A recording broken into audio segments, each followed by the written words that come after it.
After a year on the sidelines, the Qatar Grand Prix is back for a second go around, so I thought I'd have my first crack at this whole predictions thing. Now, I'm not going to go back and rate myself on this next week, but I might use it to pull out the odd receipt if I'm feeling particularly smug. If the opportunity presents itself, I'm not going to say no. So, let's crack into it. First, there are 3 burning questions on my mind. Number 1, will we see Liam Lawson or Daniel Ricciardo in the AlphaTauri? Straight up, I reckon it's probably going to be Lawson. Ricciardo doesn't have much to prove right now, seeing as he's got a confirmed seat. Both he and Red Bull have been pretty clear in wanting to make sure he's properly healed up before he gets back in the cockpit. And Lassalle isn't exactly a walk in the park. The last thing anyone wants is Daniel having to emulate the Robert Kubica style of Formula One comeback. It still blows my mind that that man got through a whole season with basically one hand on the steering wheel. Question 2. Will Max be the first driver to ever win the championship on a Saturday? Yeah, probably. And question 3. How many punctures will we have this year? It's not funny, I shouldn't laugh, it's really dangerous, I'm sorry. I censure myself. But seriously, I'm sure anyone who watched the 2021 Qatar Grand Prix will remember all those punctures.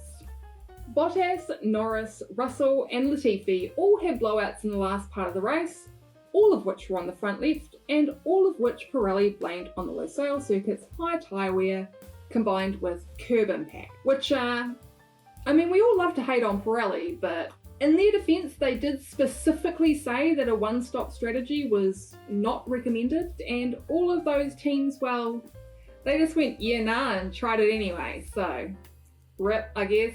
So I think the teams have probably learned their lessons, and instead of being a rubber graveyard out there this weekend, we can instead probably expect 2 stops from most, and a few teams possibly even going for a 3.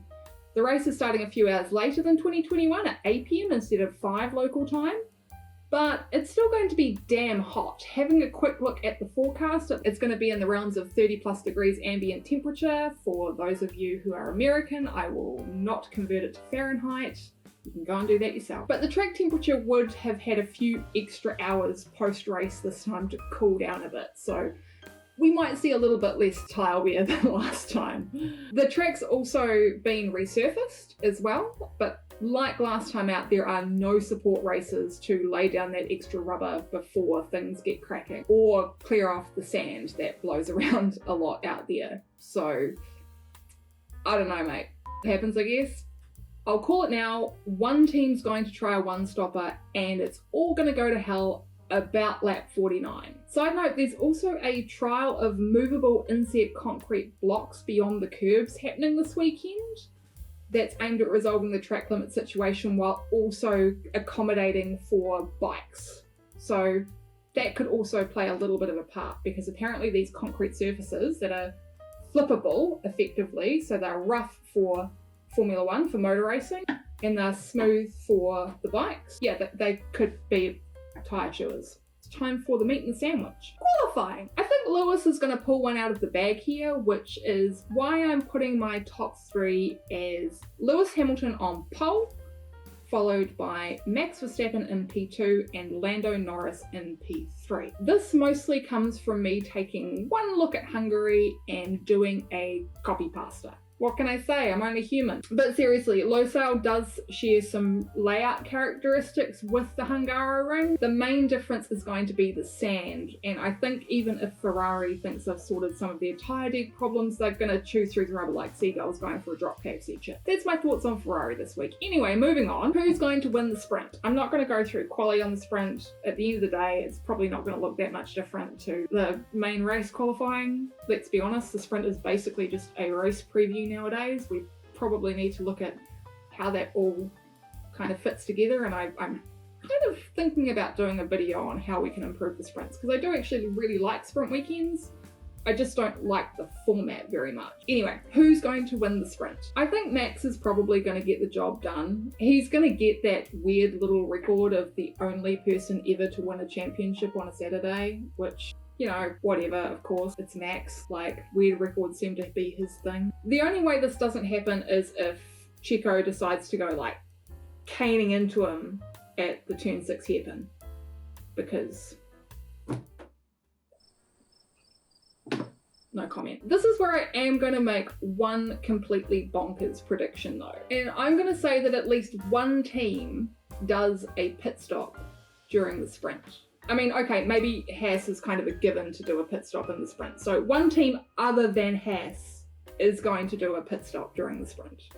And not because they've blown a tyre or something. A planned pit stop. And I think that team is going to be Ferrari. They're going to give it a crack. They'll go soft. They'll split the strategy, they'll leave Carlos out, they'll put Charles on stopper because they're going to think that he can just pump out. How many laps is a sprint? I don't know, I haven't checked. 20 laps of qualifying pace and get the job done. He's going to finish in P2 and then Lando will come in behind him. I think there's still going to be a McLaren in that top 3, and as much as I think Oscar has been absolutely outstanding this season, he hasn't quite figured out how to nurse his tyres yet, and this sprint I think is going to be an interesting one.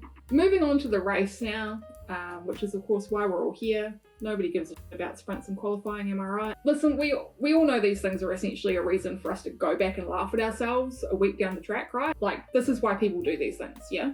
That's it. It's just for internal schadenfreude. It's just a bit of stupid fun. Completely unserious. So obviously, being completely unserious, Lewis Hamilton starts with a grid penalty thanks to George obliterating at least one component that's beyond his parts allocation. Because, yep, I think in the sprint, those Mercs, they're gonna come to blows. It's gonna happen at some point, mate. Ooh, storyline. Yes, I'm aware this is basically F1 fanfiction at this point. Leave me alone in my self-indulgence. George, Lewis, sprint, boom. Anyway, race winner. You know what I'm gonna say. Zhou Guanyin Kenning is going to be Max, isn't it? Checo's gonna come through the field and hopefully not take anyone out this week. He deserves a clean weekend and he's gonna come home in P2. Lando's going to close it out in P3. Boring! Lewis, having made a valiant effort, will finish in P4 and he'll show up to the media pen. Hi, Gordo. Can you not, please? This is really inconvenient. Meow, meow, meow, meow, meow, meow, meow. Good kitty. Good boy. Say hello and say goodbye. He'll show up to the media pen with yet another non-branded beverage. Lewis Hamilton no longer gives any f***s. Oh, that's good. I think while his teammate is firmly stuck in the I was at Williams for 3 years too long mindset, Lewis is at the point in his career where he literally does not care unless it is directly affecting him and about his own performance. I just don't think he gives a shit. Lewis, I respect the hell out of you, buddy, and I always will. What about the rest? I think AlphaTauri will have a decent shout of having both cars in the points this week, and I reckon Alfa Romeo might have an okay show this weekend too, maybe? Especially in qualifying, maybe not in the actual race. Alex Albon will absolutely demolish his teammate again. Hopefully his teammate doesn't demolish another car. Everyone else, I fear, might have a bit of an anonymous race, and most of the midfield chat will revolve around whether or not the Ferraris can keep their tyres from exploding. Or one of them, at least. And it's going to be this one. Finally, to wrap up, 3 quickfire predictions. Quickfire number 1. Carlos Sainz will try to change his race strategy on the fly and get rebuffed and then complain about it on the radio. Number 2. Oscar Piastri is going to have a pretty decent race, but at some point come a cropper with his tyres. And number 3. Checo is going to have a 10+ second pit stop. And it won't be because he got a penalty.